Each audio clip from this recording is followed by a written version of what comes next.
Tô viajando, não paro a jornada, pois sei onde essa rota vai me levar. Tô viajando, sem nunca desistir, pois sei exatamente pra onde ela vai me conduzir.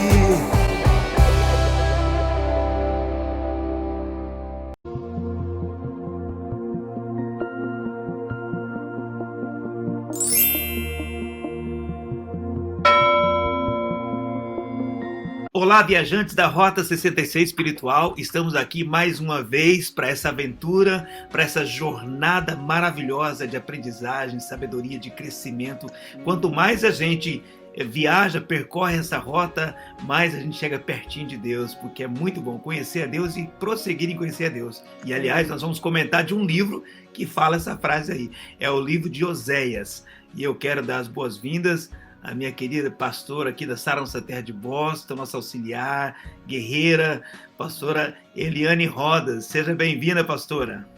Amém. Obrigado, bispo. Quero dizer que para mim é uma honra fazer parte desse projeto, percorrer essa rota, e é algo que tem nos edificado, nos feito crescer. E eu quero dizer para o senhor que para mim é muito gratificante fazer parte desse momento e lhe agradecer por essa oportunidade. Confesso que para mim é um grande desafio, mas esse desafio me fez crescer muito, principalmente, como você falou, conhecendo e prosseguindo em conhecer a Deus através desse livro maravilhoso. Amém, glória a Deus. E é interessante, pastora, não sei se você tinha notado isso, mas é legal te dizer isso aí, se você notou, tudo beleza. É que a gente está iniciando a série dos profetas menores. É o primeiro livro dos profetas menores, não é isso? É verdade. Na verdade, esse grupo de livros são 12 livros e Oséias começa, inicia esses 12 livros dos profetas menores.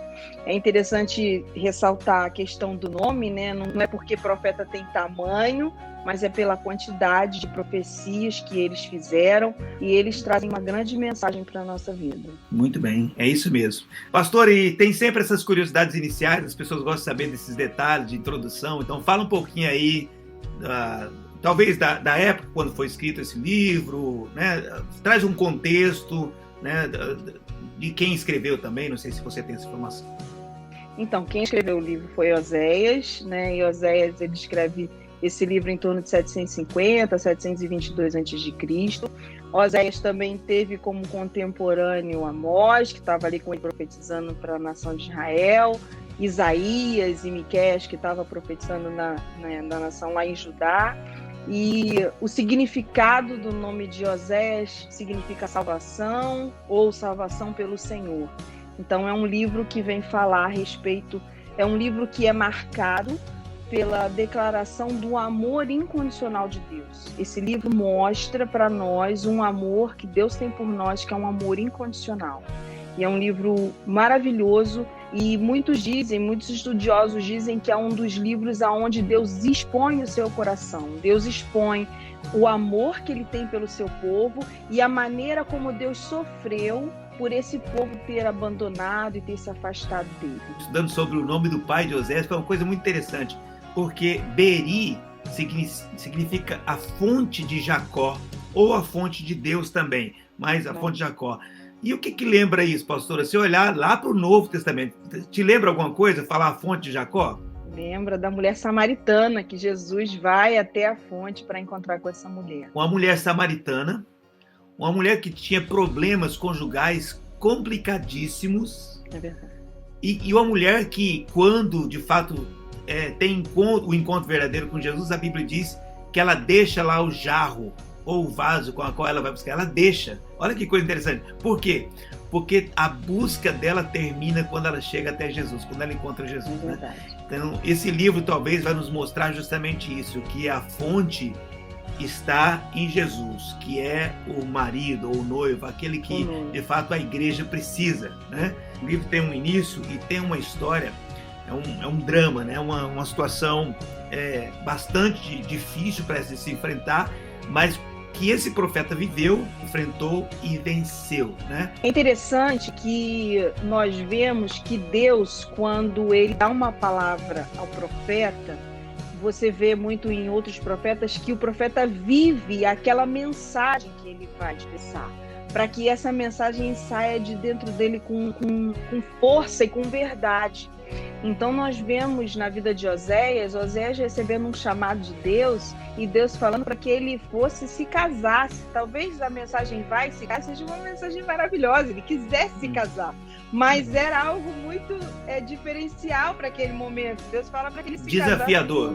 Desafiador, com uma prostituta. E quem é que quer para si um projeto de vida assim? Mas Oséias era um profeta de Deus, um homem de Deus, ele sabia que através da vida dele, Deus tinha uma mensagem para aquele povo. E ele se casa com uma mulher, né, que se prostitui, e mesmo assim, através daquilo que ele vive no seu casamento, através dos nomes dos seus filhos, Deus vai revelando a ele a mensagem que ele tinha para entregar ao povo de Israel. Ele não só se casou, ele construiu uma família. Alguns teólogos dizem, não, essa era só uma parábola, isso não aconteceu. Outros dizem, não, aconteceu, mas ele não sabia. E outros dizem, não, ele realmente sabia e ele foi se casar com uma prostituta. Aos teus olhos, como é que você vê isso, pastor? Existem muitas ideias, mas o que eu consigo entender diante daquilo que a palavra de Deus vai nos mostrando é que a probabilidade que aquela mulher não fosse uma prostituta inicialmente é muito grande, porque quando a palavra de Deus fala a respeito de Israel, fala que Israel era virgem, né? Então, era uma mulher pura. E que ao longo desse relacionamento de Israel com Deus, ele veio a se prostituir, ele veio a adulterar com outros ídolos. E como Gomer, ela é o modelo da mensagem que Deus quer trazer para a nação, então imagina-se que ela não fosse inicialmente uma mulher adúltera, uma prostituta, mas que ela vivesse num ambiente... Tinha propensão, ela tinha propensão diante de todo o quadro que ela vivia. Exatamente, um ambiente de imoralidade que ela vivia, ela tinha essa propensão a se tornar uma mulher adúltera. Então, você quando escolhe alguém para casar, você escolhe alguém que tem uma projeção para ver uma vida correta. E Oséias sabia para onde ele estava indo. Então, há indícios que ela era uma mulher virgem, né? Imagina-se isso, mas que ela vivia num ambiente de muita promiscuidade. Então, a tendência era que ela fosse adulterar e trair o seu marido. Talvez assim, ela casou, mas ela era uma pessoa fraca. Talvez a palavra é essa. Ela era uma pessoa fraca que necessitava muito de aprender, crescer, porque senão ela ia cair, viver coisas ruins. E o Israel que Deus tira lá do Egito é um Israel fraco, né? Porque é um Israel que tinha mente de escravo, era um Israel que boa parte desse Israel morre no Egito, já no deserto, porque tinha mente de escravo, não cria nas promessas. Então talvez aí tinha essa questão de fato não dela ter um desejo, né? Não é meu desejo, eu quero fazer isso, não. Mas o que ela não era uma pessoa que tinha talvez força suficiente para vencer os impulsos negativos da vida dela. Exatamente, era corrompida. É o homem corrompido pelo pecado que tem a sua carne, que a carne acaba prevalecendo sobre os seus desejos. Eu coloquei aqui qual era o panorama moral e espiritual do povo, né, quando Deus fala com Oséias. Então, o povo estava corrompido. Apesar de viver de um tempo de aparência, aparentemente parecia que estava tudo bem. Um tempo de prosperidade, um tempo de paz, um tempo de fartura, de bonança. Eles tinham riquezas, eles tinham tudo. A rotina do culto, né, do santuário, ela funcionava normalmente, tudo estava funcionando normalmente. Então, aparentemente, olhando de fora, é como se tudo estivesse bem. Mas quando Deus traz essa mensagem através de Oséias, é para mostrar que Deus ele não olha a aparência, ele olha o coração. Deus está preocupado não é com aquilo que você necessariamente está fazendo, mas com que intenção você está fazendo. Então, o povo estava corrompido moralmente porque eles se vendiam para outros deuses, eles adoravam, faziam cultos a Baal e, ao mesmo tempo, usavam as coisas de Deus nesses momentos de culto, e eles também se voltavam a Deus e iam no templo oferecer sacrifício pedindo perdão dos seus pecados. Havia uma rotina de sacrifício muito grande. Por outro lado, espiritualmente, os sacerdotes que seriam responsáveis por despertar aquele povo para a vida imoral e promíscua que eles estavam vivendo, os sacerdotes estavam, de alguma forma, se beneficiando de tudo isso. Porque quanto mais o povo peca, mais sacrifício eles trazem para o templo, e os sacerdotes viviam desses sacrifícios. Então, um se beneficiava do pecado do outro. Eu lembrei muito uma coisa interessante, que foi essa época muito difícil quando surgiu o protestantismo, né? Que era a época das indulgências, não é isso? Exatamente. Quando os sacerdotes, na época, eles se beneficiavam justamente disso. Por quê? Porque a indulgência era o quê? A venda de perdão. Exato. Então se o cara pecasse, quanto mais pecado o cara tivesse, mais benefício, no caso, o sacerdote tinha. Olha que coisa absurda, de fato, né? Então eles, é como diz de fato em Oséias, acho que é no capítulo 4, se eu não me engano, ele fala, se alimentavam do pecado do povo, né? Então é isso, era o alimento. Se você tá com problema, eu vou te vender uma indulgência, no caso lá da era medieval. No caso deles você traz o sacrifício e eu faço um churrasco aqui com o sacrifício. Era uma coisa terrível mesmo, né? Perdido, né? E eles não se... A prostituição e o adultério, moralmente falando, para eles era uma prática normal, porque os profetas de Baal, as sacerdotisas de Baal, isso era feito no momento do ritual deles, de adoração ao Deus deles. Então, era uma coisa normal, e isso foi, conforme o povo de Deus foi se misturando com os outros povos, ele foi adquirindo hábitos e rituais dos outros povos, e aquilo foi se tornando algo normal, foi corrompendo a nação.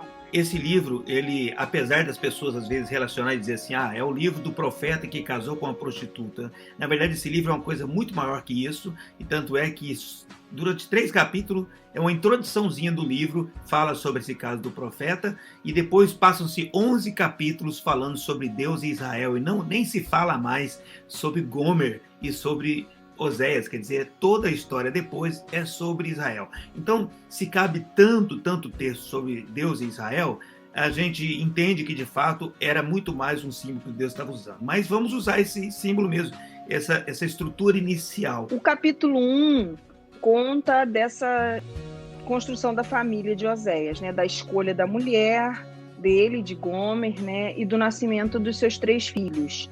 E exatamente como o senhor falou, é um modelo que Deus está construindo através da vida de Oséias para denunciar o que está acontecendo na nação. E uma coisa que eu acho muito interessante é que no começo Deus fala toda a nação pecou. Então, Oséias também estava dentro daquele contexto, mesmo não tendo se contaminado, mas estava dentro. Então, tudo que acontece no meio da nação vai nos atingir de alguma forma. Tanto a bênção quanto o juízo vai vir. Então Deus estava usando a vida de Oséias para mostrar que todos iam ser afligidos pelo pecado. Então, no capítulo 1 a gente vê o casamento de Oséias, né? E aí nasce o seu primeiro filho, e é interessante que através do nome dos seus filhos, Deus vai desenrolando essa história e vai mostrando exatamente o que ele vai fazer, né? Tanto através do juízo, e o que mais me chama atenção é que sempre após uma palavra de juízo, Deus traz uma promessa de resgate. O primeiro filho que ele tem é Jezreel, que significa Deus espalha. Então está falando que Deus vai espalhar essa nação. Eles estão pensando que vão ver ali insegurança, tá tudo bem, tá tudo certo. Não, mas Deus já está anunciando que haverá uma invasão, que eles serão levados como escravos, serão espalhados. Então, tudo aquilo que eles estão fazendo no futuro vai vir contra eles. A segundo filho que nasce é Loruama, ou desfavorecida, que fala aquela que não teve compaixão. Deus não vai ter compaixão daquele povo. Vai ser um tempo em que ele vai sofrer as consequências do seu pecado. Ele vai tratar do povo naquele momento. Exatamente, né? Ele vai tratar do pecado do povo. É como o juízo de Deus. O povo vai viver esse juízo que Deus está lançando sobre o povo. E a terceira filha que nasce é Loami, que significa não meu povo. Deus não era o Deus deles, porque eles não estavam adorando a Deus. Eles estavam adorando a outros deuses. Então Deus fala, eu não sou o Deus desse povo. Não é esse o meu povo, porque na verdade o que Deus tinha projetado e planejado não era aquilo para o seu povo. Então Deus está dizendo, olha, vocês não são o que eu planejei, vocês não são meu povo. O meu povo é outro povo, tem outras práticas, tem outra maneira de viver. E é isso que Deus está mostrando. E ao mesmo tempo que Deus traz essa palavra, né, de juízo, lá em Oséias 2, no Oséias do capítulo 1, versículo 11, diz assim: os filhos de Judá e os filhos de Israel se congregarão, constituirão sobre si uma só cabeça e subirão da terra, porque grande será o dia de Jezreel. E é interessante que os estudiosos dizem que aqui já está sendo profetizado Jesus, porque ele é a cabeça da igreja. Então Deus está falando que ele vai congregar esse povo, ele vai reunir novamente esse povo, apesar de uma palavra de juízo dizendo eu vou espalhar, mas Deus diz eu vou juntar depois. E quando eu juntar, haverá só uma cabeça, que é Jesus Cristo, que vai trazer o domínio e vai direcionar e cuidar do meu povo. Aí sim, esse será o meu povo, diante daquilo que Deus projetou para o povo dele. Qual que é a ideia do capítulo 2? Capítulo 2, eu separei 2 versículos e diz assim, Oséias 2:6: portanto, eis que cercarei o seu caminho com espinhos e levantarei um muro contra ela, para que ela não ache as suas veredas. E isso fala o nosso pecado sempre vai nos conduzir para cada vez mais longe de Deus. E quando Deus fala levantarei um muro, é porque Deus nos contém no momento em que nós estamos nos afastando, a maneira de Deus nos conter, quando fala para que não achem as suas veredas, porque os nossos caminhos são caminhos de morte. Então, para que a gente não se perca. Então, Deus, assim, por mais que o povo pecasse e Deus trouxesse juízo, Deus sempre vai promover uma situação que vai nos cercar, nos envolver para nos trazer de volta. Porque o desejo de Deus é que a gente não se perca. E no versículo 14 diz assim: portanto, eis que eu a atrairei e a levarei para o deserto e lhe falarei ao coração. Então, Deus sempre vai trazer uma situação que vai nos cercar, que vai nos envolver para nos trazer de volta para Ele. Quando fala lhe falarei ao coração, é porque Deus é aquele que fala dentro de nós e através do Espírito Santo Ele traz a lembrança daquele relacionamento, daquele momento que nós tínhamos com Ele, ou a origem da criação, né? Porque Ele nos criou para termos comunhão com Ele. Esse é o propósito do homem. O homem foi criado para se relacionar com Deus. Então, para que ele não se perca, Deus o envolve, cria situações para que ele possa trazer o povo de volta para si. Eu acho que aí fala muito desse amor de Deus mesmo, que de um jeito ou de outro ele sempre está trabalhando para restaurar, e não é uma necessidade dele, né? É uma necessidade do povo, é uma necessidade de Israel, é uma necessidade da igreja, é uma necessidade nossa. A Gomer que estava escolhendo de forma errada, nesse momento da história, é uma Gomer que está ali deixando o seu marido, né? E buscando outros que não vão suprir de forma nenhuma a vida dela. Exatamente. E é interessante que Deus ele tem um propósito para a sua criação. Independente do que o homem faça, ele não abre mão desse propósito. Ele sempre busca, ele criou o homem para ter comunhão com ele, então Deus sempre vai trabalhar em busca de resgatar esse homem que se perdeu para que essa comunhão seja restaurada. No versículo 23 é interessante, quando está falando do nome dos filhos, diz assim: semearei Israel para mim na terra e compadecer-me-ei da desfavorecida, e não meu povo direi, tu és o meu povo. Olha que coisa tremenda. Apesar dos nomes serem nomes negativos, na verdade não é para que fosse estigmatizado. Na verdade, era a identidade daquele povo. Um povo que não era mais dele, que tinha se corrompido, um povo desfavorecido, quer dizer, sem a graça de Deus, desgraçado.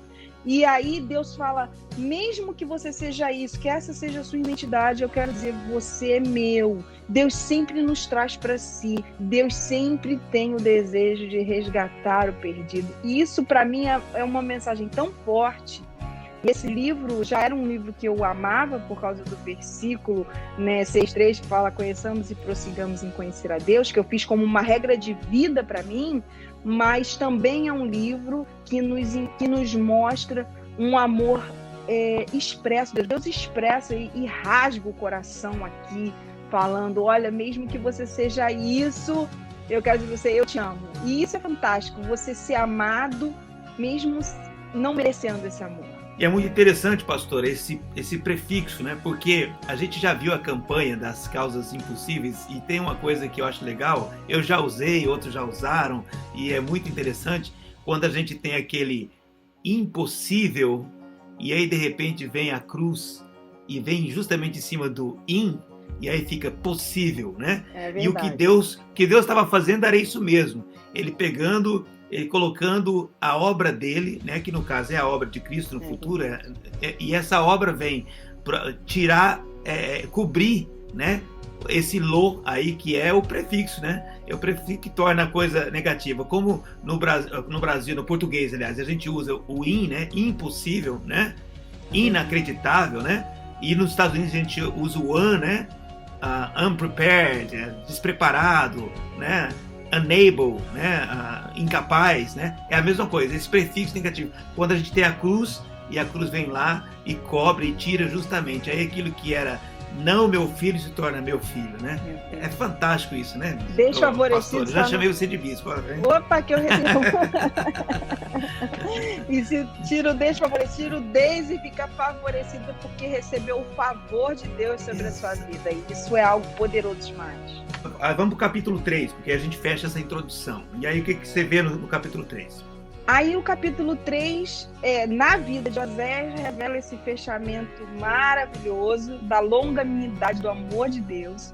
E na verdade, a expressão daquilo que Deus vai fazer com o seu povo. Em 3 capítulos, nós vemos Deus mostrando todo o início, o meio e o fim daquilo que ele vê, do seu juízo sobre o povo, mas o projeto de Deus, a promessa de Deus. Então, o capítulo 3 é muito pequenininho, mas os 3 primeiros versículos são muito fortes. Ele diz assim: disse-me o Senhor, vai outra vez, ama uma mulher amada de seu amigo e adúltera, como o Senhor ama os filhos de Israel. E ele faz esse paralelo, né? Essa mulher, Gomer, que significa perfeita, inicialmente fiquei confusa, porque Gomer é perfeita e é adúltera, porque nós fomos criados perfeitos por Deus, a criação era perfeita, até que ela se corrompeu pelo pecado. Então, o que acontece com Gomer foi instituir um casamento para ser perfeito, mas foi corrompida pelo adultério. E aí ele diz, assim como os filhos de Israel, embora eles orem para outros deuses e amem os seus bolos, comprei-a, pois, para mim, por 15 peças de prata. E eu estava compartilhando com o pastor Luiz Cláudio, né, a respeito da palavra, e é muito tremendo porque nós também fomos comprados, mas o nosso preço foi um preço altíssimo de sangue, um sangue puro, sem pecado, que foi o sangue de Jesus. E ele diz, comprei por 15 peças de prata e 1 homer e meio de cevada, e disse-lhe, tu esperarás por mim muitos dias, não te prostituirás, nem serás de outro homem, assim também eu esperarei por ti. Ele comprou essa mulher por 15 moedas de prata, mas o que ele estava comprando, na verdade, era um preço altíssimo, que era vergonha de trazer para casa. Ele teve que comprar a própria mulher, pagar por ela, e uma mulher adúltera, que não merecia aquilo. Então, a vergonha que esse homem passou foi muito grande. E ele paga um preço altíssimo, uma exposição, né, altíssima, para trazer essa mulher para casa novamente. Como Jesus passou a vergonha da cruz, né? O vitupério, a vergonha da cruz, ele passa a vergonha de ter que trazê-la de volta. Exato. É uma coisa também simbólica, é a simbologia também, né? É verdade, isso faz simbologia com Jesus. E isso é muito tremendo. E quando diz que ela ia ficar separada por um tempo, e ele também, isso fala desse processo de que quando a gente volta para Deus, a gente precisa se limpar da impureza, do pecado, da prostituição. Então, se fala de um processo de santificação. E é isso que Deus queria para o seu povo. Justamente quando Deus traz o seu povo novamente, esse povo vai passar novamente por um processo de santificação, de se limpar dos velhos hábitos, do velho homem, das velhas práticas, do culto a outros deuses, e de novo, reaprender de novo como amar e servir a esse Deus maravilhoso, assim como essa mulher que precisou se libertar dessa prática do adultério, dessas velhas práticas, para se tornar mulher de um homem só. Eu acho que é interessante a gente frisar aqui que, pelo menos ao meu ver também, que eu estudei sobre esse livro, esse drama, pelo menos de Oséia, ele para por aqui, né? Ou seja, a Bíblia não diz, não vai além, não diz que ela vai de novo contra os homens, não diz que ela volta para a vida de novo. Fala de um primeiro momento em que ele se casa com talvez uma potencial prostituta ou adúltera, enfim. Depois que ele enxerga isso, ele fala lá, não é meu povo, enfim, talvez dizendo, ela não é minha filha, ou você não é minha filha, enfim, alguma coisa assim. Mas depois, quando ele vai lá e paga esse preço de comprá-la, de resgatá-la, porque essa mulher, ela tem um símbolo muito forte da igreja, que eu vejo o seguinte, a da igreja, quando eu digo da igreja, da gente, de todos nós, né? Ela não merecia aquele esposo, mas ela necessitava daquele esposo. Ela se tornou imperfeita diante dos seus atos, porque era perfeita no início, né? Se corrompeu. E ao mesmo tempo, ela se torna perfeita para o propósito, que o propósito era que ela fosse salva, né? E servisse como símbolo, né? De um Deus que resgata, que salva, né? É maravilhoso. Então nós fechamos essa saga aí de Oséias, nos 3 primeiros capítulos, dizendo que ele conseguiu resgatar, trazer de fato a sua noiva ou a sua esposa de volta. É isso, pastor? E esse é o projeto de Deus, né? Deus está trazendo muito claro na vida de Oséias que esse é o desejo dele, trazer de volta o seu povo, não para que seu povo se corrompa novamente, mas para que esse povo seja restaurado, né? E se torne de fato o seu povo e viva uma vida de comunhão e fidelidade. Essa é a expectativa de Deus e isso é que Deus deixa claro através da vida de Oséias. E é interessante que Oséias se torna um testemunho vivo da sua própria mensagem. Eu marquei aqui algumas curiosidades, e uma delas é sobre Oséias ser citado, né, no Novo Testamento, né? Ainda que não se cita lá, o profeta Oséias não fala isso, né? Mas é citado. Oséias, ele fala sobre, por exemplo, sobre a morte, né? Sobre a morte, sobre o inferno, enfim. E aí Paulo vai e fala, né? Ó morte, né? Onde está, né, a força da morte ou do pecado? É uma citação em cima de Oséias. Quando ele cita também que no capítulo 6 ele fala sobre misericórdia, né? Quero e não sacrifício. É usado isso, Jesus usa essa frase também lá no Novo Testamento. E também no capítulo 11, quando ele diz, do Egito chamei meu filho, né? Também lá em Mateus fala a mesma coisa. Quando Mateus cita que Jesus veio do Egito, e ele cita justamente para que se cumprisse a palavra, né? Do Egito chamei meu filho, que ele cita Oséias novamente. Então é muito interessante esses textos. Mas vamos para frente, pastora?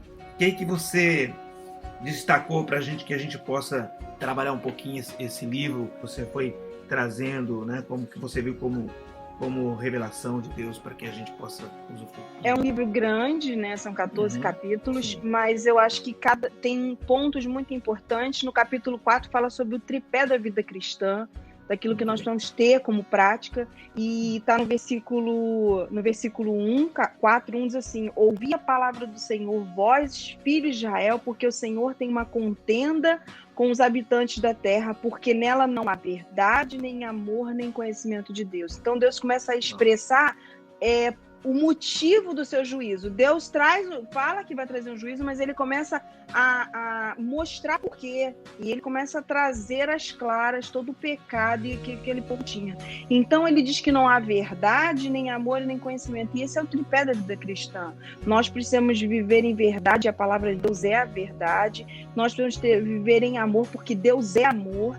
E a expressão máxima de Deus na terra é quando a Bíblia fala que nós vamos expressar, vamos mostrar a Deus quando nós amarmos uns aos outros. Então, como eu expresso que Deus existe? Amando meu irmão, amando a outra pessoa, o meu próximo. Então, precisa haver amor e o conhecimento de Deus. Então, precisa haver. Então, o conhecimento da verdade da palavra de Deus, não só um conhecimento da letra.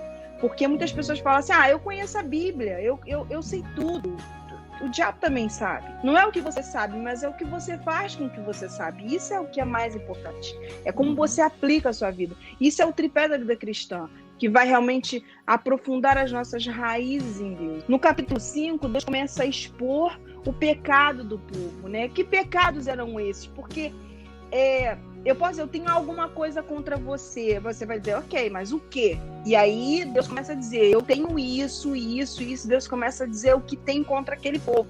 E no capítulo 5, no versículo 4, diz assim, o seu proceder não lhe permite voltar para o seu Deus, porque um espírito de prostituição está no meio deles e não conhecem ao Senhor. Então isso mostra que o proceder deles e a vida de pecado abre sobre nós uma legalidade que permite que espíritos ajam na nossa vida, mesmo sem o nosso conhecimento e consentimento. No capítulo 6, para mim, é um capítulo muito forte e ele traz muitos versículos muito conhecidos, né, e muito importantes para a nossa vida, né? É o capítulo que fala sobre o arrependimento e a comunhão. Ele mostra o desejo de Deus e a expectativa de Deus que o povo se arrependa, né? E já começa no versículo 1, quando o povo diz, vinde, tornemos ao Senhor, porque Ele nos despedaçou e nos sarará. Quer dizer, algo que eu vivi no passado, quer dizer, eu fui despedaçado, mas existe uma promessa de restauração para o futuro, através do quê? Do arrependimento, do se voltar para Deus. Esse era o projeto, era o desejo de Deus. E esse capítulo, lá no versículo 3, quando diz, conheçamos e prossigamos em conhecer ao Senhor, como a alva, a sua vinda é certa, e ele descerá sobre nós como a chuva serôdia que rega a terra. O arrependimento é o start de uma vida com Deus. Eu me arrependo do meu pecado e eu confesso esse pecado, deixo e começo a ver uma vida com Deus. Conheçamos e continuamos em conhecer a Deus, quer dizer, não é só hoje, não é só ontem, né? Eu fico pensando, eu tenho 26 anos que eu conheci a Cristo. E claro que eu tive um pastor que dizia que se você olhar para trás, você vai ver que você percorreu um caminho muito longo. Mas quando você olha para frente, você percebe que o caminho a ser percorrido é muito maior. Porque a vida com Deus é assim, ela é contínua, ela não para. Eu acho que é muito interessante porque fala assim, de se tornar para Deus ou voltar para Deus, né? E fala dessa questão de conhecer, né? E inclusive no 6,6 diz assim, o conhecimento de Deus mais do que o holocausto. Ou seja, o que Deus espera primeiro é que nos voltemos para Ele, e não é de uma forma religiosa, vou sacrificar, não, eu vou conhecer esse Deus, né? Até a relação aí é marido e mulher, eu vou conhecer, eu preciso ter intimidade com ele, saber os desejos do coração dele, né? E ele precisa me conhecer, enfim, de fato, é esse relacionamento em que há uma volta da intimidade, né? Um prazer de estar juntos, de conhecer Exatamente. Um ao outro, né? Então isso eu acho que é muito, muito importante, essa voz, e justamente dessa mensagem de esperança, né? Olha, ele despedaçou, mas sarará, né?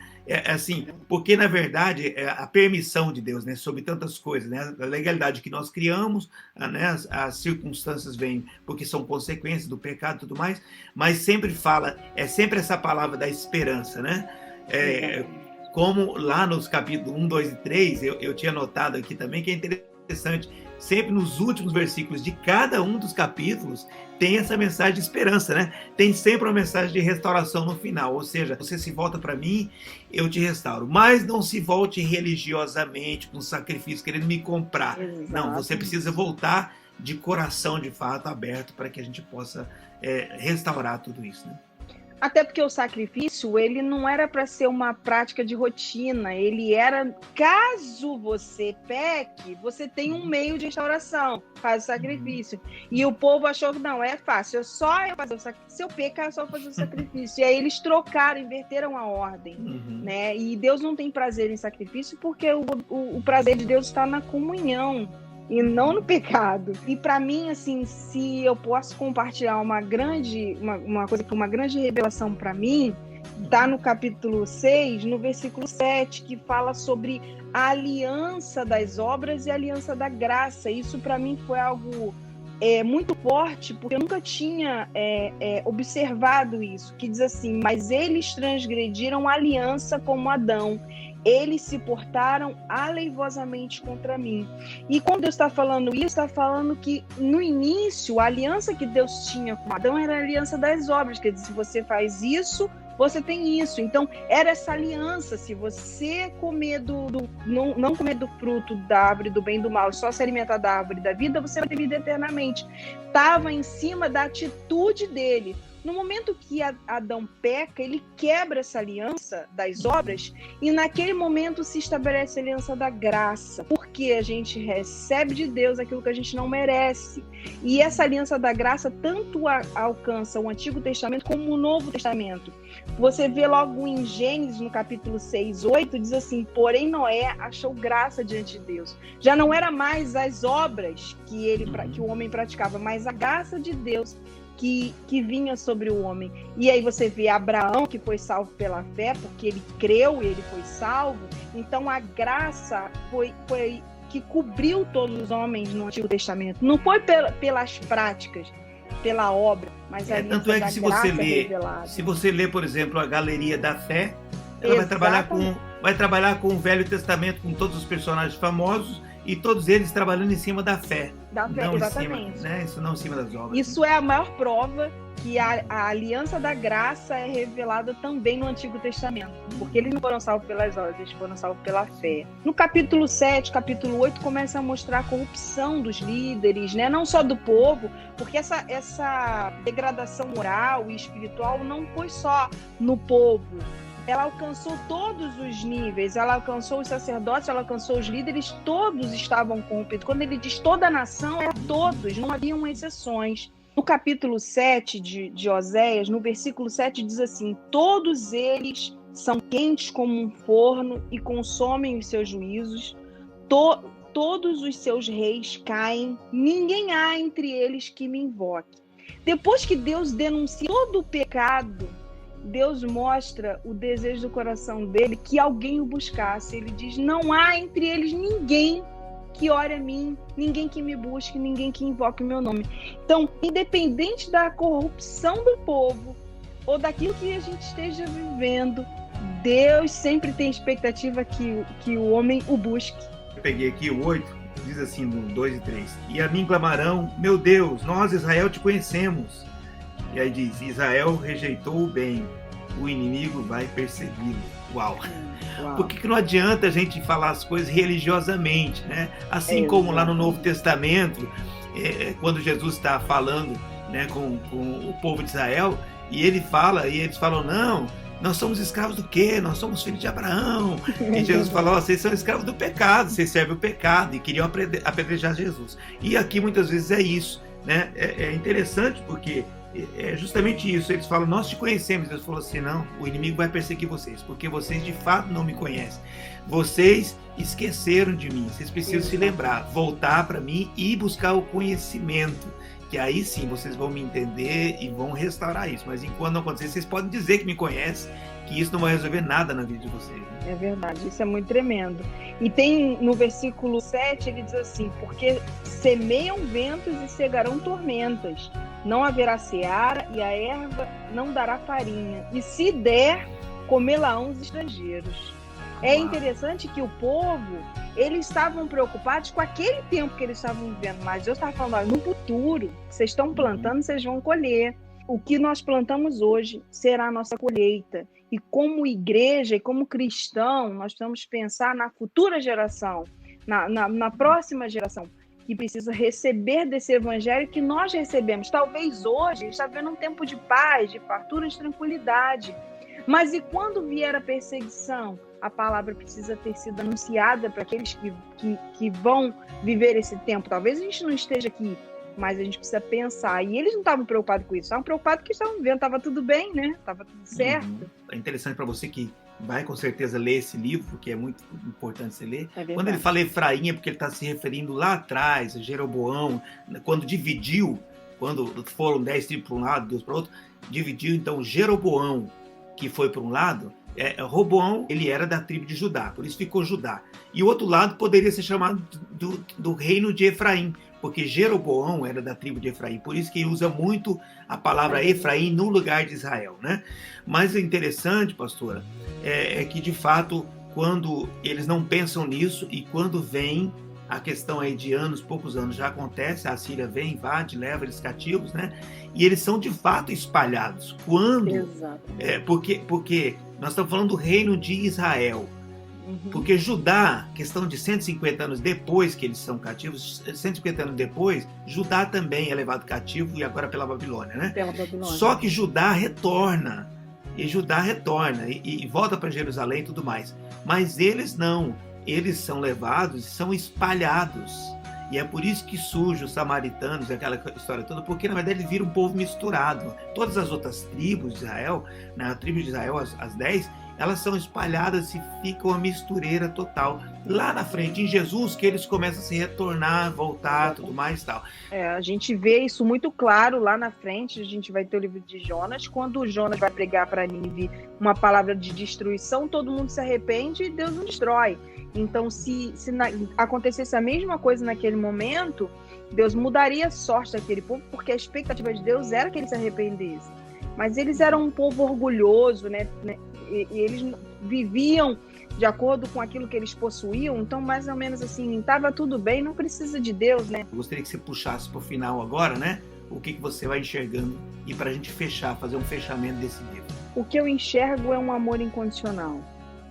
É um Deus que libera uma palavra para a correção do seu povo, com o desejo que esse povo receba essa palavra, aceite, se arrependa da vida que está vivendo e retorne para ele. É o que para mim, a grande mensagem, a mensagem final desse livro, mostrando esse amor incondicional, mesmo por mais que eu tenha pecado, por mais que aquele povo tenha errado, Deus sempre está pronto para nos perdoar. Não existe pecado que Deus não perdoe, mas a condição do perdão é o arrependimento. E uma vez que eu vejo onde eu tenho errado e eu decido mudar a minha vida e me adequar aos padrões de Deus, então o perdão de Deus vem e transforma completamente a minha vida e restaura essa aliança que foi quebrada, essa comunhão que foi quebrada com Deus. No capítulo 11, né? Que fala, não lembro agora se é versículo 4 ou 5, porque eu não marquei exatamente, mas é o que eu marquei de 1 a 5 aqui. Atraí-os com cordas humanas, com laços de amor, né? Aqui a gente prega tanto sobre isso, né? Desse amor de Deus. E aí no 8, ele diz uma coisa tremenda, ele fala assim: como te deixaria, ó Efraim? Como te entregaria, ó Israel? Uau, que coisa! É o mesmo Deus que bate, que fala duro, que fala do juízo, mas ao mesmo tempo ele fala o seguinte: como é que eu te deixaria? Eu tenho uma porta aberta, eu tenho braços abertos porque eu te amo, porque eu te criei, porque eu te formei, porque eu te trouxe como menino desde o Egito. Então, quer dizer, Deus tem essa declaração. Se lá no começo a gente enxerga na introdução a esposa pródiga, né? A gente enxerga aqui o Israel pródigo também, não é isso? Mas Deus sempre dizendo: se vocês resolverem, eu tô aqui, eu não vou deixar vocês, né? Exatamente. Quando ele fala que ele nos atraiu com cordas humanas, isso mostra que Deus usa circunstâncias dos homens, ele usa pessoas para nos alcançar. E quando, uma vez que você se aproxima dele, esse amor te envolve. E é algo assim tão forte que é impossível não ser constrangido por esse amor. Eu confesso que eu terminei esse livro mais apaixonada por Deus que eu sempre fui, porque eu acho que cada um de nós, se a gente olhar para o nosso passado, a gente vai pensar assim: eu não mereci esse amor, né? A gente não merece esse amor. Até hoje, a nossa vida hoje, quando a gente erra, quando eu peco e eu falo: Deus, eu não mereço teu amor. Em muitas situações da minha vida em que eu fui envolvida por esse amor, e eu sempre falei para o Senhor: eu queria ter 2 vidas para poder lhe dar as 2, porque uma só eu acho que não é o suficiente para agradecer esse amor que me envolve e que cuida de mim. Então, esse livro rasga assim o coração de Deus, mas quando eu li, eu senti o meu coração sendo rasgado também e constrangido, né, por esse amor. E é interessante que em Romanos diz que: mas Deus prova o seu amor para conosco pelo fato de ter Cristo morrido por nós, sendo ainda nós pecadores. Não é porque eu me tornei alguém que santificou a minha vida, mas eu era pecador, e mesmo no meu pecado, Deus me amou. E é assim que ele diz para essa nação: Eu amo vocês apesar de tudo isso, e como um pai de amor, eu estou aqui de braço aberto esperando vocês retornarem. Eu gostaria que a gente encerrasse lendo justamente o 14, que já é finalizando mesmo, de 4 a 7. Se você puder ler aí, você tem como ler aí, de 4 a 7? Curarei a sua infidelidade, eu de mim mesmo os amarei, porque a minha ira se apartou deles. Serei para Israel como orvalho, ele florescerá como lírio e lançará as suas raízes como o cedro do Líbano. Estender-se-ão seus ramos e o seu esplendor será como o da oliveira, e a sua fragrância como a do Líbano. Os que se assentam de novo à sua sombra voltarão, serão vivificados como cereal e florescerão como a vide. A sua fama será como a do vinho do Líbano. Meu Deus, que livro! Pastora, que livro poderoso, maravilhoso, né? Eu aprendi muito com esse livro e eu sei que você aprendeu muito, eu senti que você engasgou aí, emocionou, porque na verdade o que Deus espera é que nós sejamos a Gomer que Ele criou lá no iniciozinho, a Gomer perfeita, né? Que não se corrompe, ou que se corrompeu, mas que voltou e que de fato recebeu o perdão e se santificou e começa a gerar, né? Começa a gerar, e eu sei que foi tremendo. Pastor, eu vou abrir a tela agora aqui para que você possa trazer uma palavra de oração para essas pessoas que estão nos assistindo. Tenho certeza que elas foram muito edificadas, elas vão estar agora ansiosas para ler esse livro, porque com certeza tem muita coisa preciosa aí, tá bom? Amém. Vamos lá. Amém. Então, eu quero deixar essa mensagem para você. Existe um versículo para mim, na minha vida pessoal, que é muito forte, como eu compartilhei, que é: conheçamos e prossigamos em conhecer ao Senhor, que é Oséias 6:3. Que seja esse o estilo de vida que você tenha como vida cristã, conhecer a Deus todos os dias. Assim como Deus fala para Israel, um povo que pecou, um povo que se corrompeu, que adulterou, que se prostituiu, e mesmo assim não foi rejeitado, porque o amor de Deus é muito maior. Eu quero dizer para você que não importa a vida que você tem vivido, o amor de Deus, ele é tão grande que ele pode cobrir a sua vida, e que você possa entender que o amor de Deus vem dele. Ele é a fonte de amor. Quando diz eu de mim mesmo os amarei, quer dizer, a fonte do amor de Deus não é a sua vida, as suas atitudes, é ele mesmo. Ele nos ama porque ele escolheu nos amar. Deus quer restaurar a sua vida e Deus deseja ter comunhão com você todos os dias. Eu quero orar por você. Se nesse momento no seu coração você deseja renovar a sua aliança com Deus, ou então você assistiu todo esse vídeo, mas você nunca ouviu falar desse Deus, talvez Deus te trouxe até aqui nesse momento, e é a primeira vez que você ouve falar de Deus e você ouve desse amor, eu quero dizer para você que esse amor alcança a sua vida também, porque a Bíblia diz que Jesus morreu por todos nós. Que você possa nessa hora dizer: Senhor, eu recebo Jesus no meu coração, eu abro a porta do meu coração para que Ele possa morar e que Ele possa ser o Senhor da minha vida, para que Ele possa dirigir a sua vida também. E eu quero orar por você também. Eu quero convidar você a fechar os seus olhos, que você possa colocar a mão no seu coração e você possa declarar com todo o seu coração esse amor e esse desejo de restaurar essa aliança com Deus. Senhor, em nome de Jesus, eu quero orar, ó Deus, por todos aqueles que viram esse vídeo, que ouviram a Tua palavra, que eles sejam tocados nessa hora. Ó Deus, que através da Tua palavra eles possam se lembrar, aqueles que se afastaram, do tempo que estavam contigo. Assim como o Senhor esperava que Israel se arrependesse e retornasse a Ti, que nesse dia, ó Deus, que eles estão assistindo esse vídeo, que no coração deles há arrependimento, que eles se tornem para Ti, e que o Senhor possa abençoá-los e fortalecê-los, ó Deus, no dia da fraqueza, no dia da tristeza, no dia da angústia, para que eles possam ver uma vida de comunhão contigo.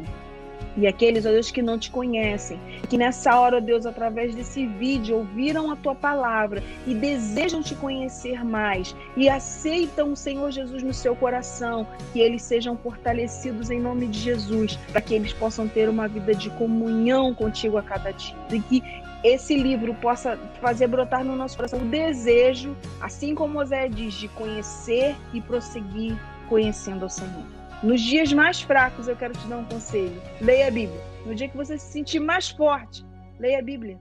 Ela é a sua fonte de alimento para todos os dias da sua vida. Que Deus te abençoe, querido. Foi um prazer estar com todos vocês aqui.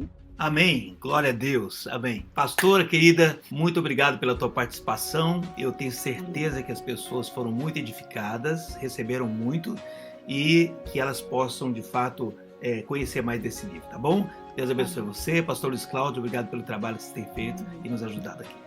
Amém. Obrigado, Bispo. Para mim foi uma honra.